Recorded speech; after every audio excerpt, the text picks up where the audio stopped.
खैर, जैसा कि आप जानते हैं, कल से बहुत तेजी के साथ में ये बात दौड़ रही है और ये बात बताई जा रही है कि गांव के अंदर कुछ लोगों के द्वारा, कुछ मौलवियों के द्वारा स्कीम चलाई जा रही है, तो एवज में 1,15,000 रुपए लेकर गरीब लड़कियों की शादियां करवाते हैं। लेकिन क्या ये जरूरी है कि 1,15,000 रुपए लेकर ही शादी करवाई जाए? जब स्कीम इस तरह की है कि गरीब लड़कियों की शादी ही कराई जाए, तो फिर क्यों ना उसको फ्री में भी कराया जा सकता है। क्या आपको नहीं लगता कि ये सरासर ठगी है और इसके अंदर किसी न किसी दिन पूरी कौम को बड़ा धोखा भी मिलने वाला है? ये तो अभी शुरुआत है जो मैं आपको दिखाने जा रहा हूं, जो मैं आपको दरखास्त दिखलाने जा वो Haryana and Punjab high court के अधिवक्ता जनाब सरफराज अंजुम मोर की ओर से मैंने ये दरखास्त उठाई थी, और उस दरखास्त को मैं आप लोगों के सामने जो है पूरी तरह से हूबहू उसी अंदाज में जो मैं आपको पढ़कर सुना रहा हूं और आपको लोगों को बता रहा हूं कि उस दरखास्त के अंदर क्या लिखा हुआ था। आप सुनिए, गौर फरमाइए और देखिए कि इन लोगों के साथ कितनी बड़ी ठगी हुई है और वो लोग कितने परेशान हैं। कहां कहां से कैसे कैसे इन रुपयों को जमा करते हैं, कैसे कैसे इन पैसों को लेकर आते हैं और फिर इनके लिए जमा करा जाते हैं। गरीबों को लूटा जा रहा है, गरीबों को ठगा जा रहा है। इसलिए सावधान रहें, सतर्क रहें और अपने लोगों को समझाते रहें, अपने लोगों को ऐसे लोगों के जाल से बचाते रहें। हाँ, तो आइए हम सुनाते हैं आपको वो दरखास्त में ताहिरा पत्नी अरशद क्या बयान देती हैं। तो औरत दरखास्त के अंदर लिखती है, दरखास्त बरखिलाफ साजिद पुत्र शाहिद निवासी गांव फिरोजपुर नमक व अरशद हुसैन पुत्र जुहरू निवासी बुवालेडी तहसील पिनंगवा जिला नूह व अन्य मौलवियों बाबत ठगी करने बारे में श्रीमान जी निवेदन यह है कि मैं ताहिरा पत्नी अरशद गांव बनंगपुर तहसील ताउरू जिला नूह के स्थायी निवासी हूँ। वह घरेलू काम करने वाली महिला हूँ।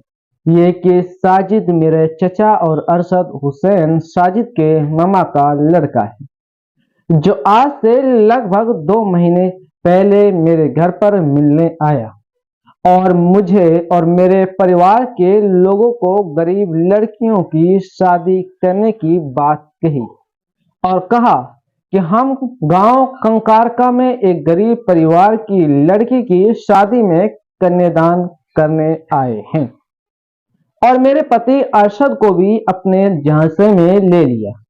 इसके बाद मेरे पति ने उसको सरपंच की इजाजत से पंचायत के मकान में ऑफिस खोलने की परमिशन दिला दी। वो औरत आगे कहती है, जिसके बाद गांव बनंगपुर में दोषियों ने अपने एक ऑफिस लगभग 15-20 दिन पहले खोला हुआ था। मुझे साजिद से पता चला कि यह लोग गरीब लोगों की बेटियों की शादियों में अपने संस्था से दान दिलाने का काम करते हैं। दोषियों ने एक निजी यूट्यूब चैनल जो आज तक है, जिसके चीफ एडिटर अरशद बिसरू हैं, उस पर अपनी एड भी दिलाई थी। दोषियों ने अपनी संस्थानों का नाम आफिया फाउंडेशन और गाजी उल हिंद फाउंडेशन बताया, जो संस्थाओं से दान दिलाने की एवज में प्रति व्यक्ति 1,15,000 रुपए लेते थे और कहते थे कि हमारी संस्था गरीब परिवारों की लड़कियों की शादी में 71,000 का कन्यादान, एक बाइक और सभी घरेलू सामान देती है।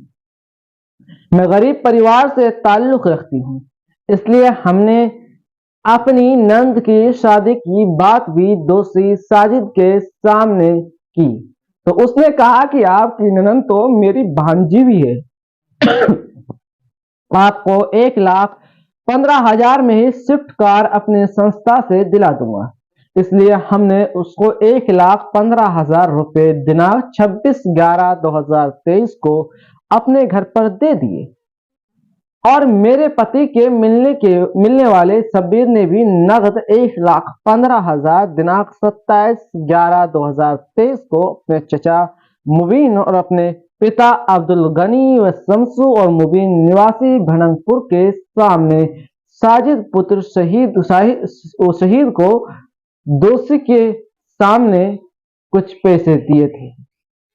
फिर वो औरत बताती है कि चोपड़ा में अरशद हुसैन के पास रुपए जमा कर सामान दिलाने की बात कही और चला गया, जिसके बाद मेवात आज तक पर प्रचार से हमारा जो विश्वास था वो और ज्यादा उठ गया, यानी कि और ज्यादा तेज हो गया। वही शब्बीर पुत्र गनी अपने चचा की लड़की की शादी के लिए भी अपने चाचा दीनू और उसकी पत्नी खैरम और उसका लड़का आसिफ को लेकर साजिद को 1,15,000 नगद दिनांक 8/12/2023 को जमा करा दिए।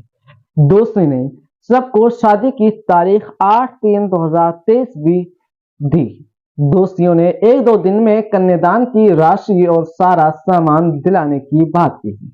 दोषियों ने मेरे पिता हबीब के साथ ड्राइवर का काम करने वाले साहून पुत्र मन्ना निवासी रनियाला फिरोजपुर झिरका को भी भड़ंगपुर ऑफिस के बहाने बुलाया और सीमा विधवा सुबराती और रुकमो पुत्र मुख्तियार की लड़कियों की शादी के रुपए 2,30,000 सोहराब अकबर रशीद अब्दुल यूनुस आदि के सामने साजिद को दिनांक 9/12/2023 को दे दिए। दिनांक 11/12/2023 को जब मेरा पति और शब्बीर दोषियों के पास गया तो ऑफिस बंद था। मुझे पता चला कि दोषियों ने हमारे सभी के साथ ठगी की है, जिसके बाद दोषी गांव से भाग गए, जिसके बाद उसके मिलने वालों ने पंचायत में रुपए वापस करने की बात कही, लेकिन वह भी दोषी के साथ ठगी में उसको बढ़ावा दे रहे हैं। दोषियों ने बहुत से लोगों को अपना शिकार बनाया है। अंत औरत आखिर में कहती है, जनाब से प्रार्थना है उन पुख्त दोषियों के खिलाफ मुकदमा दर्ज करके कानूनी कार्रवाई की जाए वह हमारे राशि जो भी हमने उनके लिए राशि दी है उसे तुरंत दिलाया जाए, आपकी अति कृपया होगी। और पहचान के तौर पर ताहिर पत्नी अरशद गांव भड़ंगपुर तहसील तावड़ू जिला नुहू जिसका नंबर 95 188 28 201। इस सारी दरखास्त को मैंने एक बड़े अधिवक्ता सरफराज अंजुम मोर की ओर से प्राप्त किया, लेकिन जैसा कि मैं आप लोगों को ये हुआ है ये बहुत बड़ा फ्रॉड है। लेकिन हमारी भोली कौम ऐसे लोगों के जाल में बहुत आसानी से फंस जाती है, क्योंकि इन्हें तो सिर्फ थोड़ा सा लालच चाहिए, लेकिन ये नहीं पता कि जहां लालच होता है वहां कुछ ना कुछ नुकसान जरूर उठाना पड़ता है और वहां रिस्क जरूर होता है। और रिस्क लेना है तो ऐसे लोगों पर विश्वास कीजिए, वरना ऐसे लोगों से दूर रहना ही बेहतर होता है। अगर कोई स्कीम होती तो क्या 1,15,000 रुपए के लेकर ही क्या ये स्कीम चलाई जाती? क्या 1,15,000 के बगैर ये स्कीम नहीं चलाई जा सकती थी? हाँ, इसी के साथ मैं अपनी बात खत्म करता हूं, क्योंकि सारी बातें जो भी इससे रिलेटेड थी और वो सब बात उस दरखास्त के अंदर उस ताहिरा ने आपको बता दी।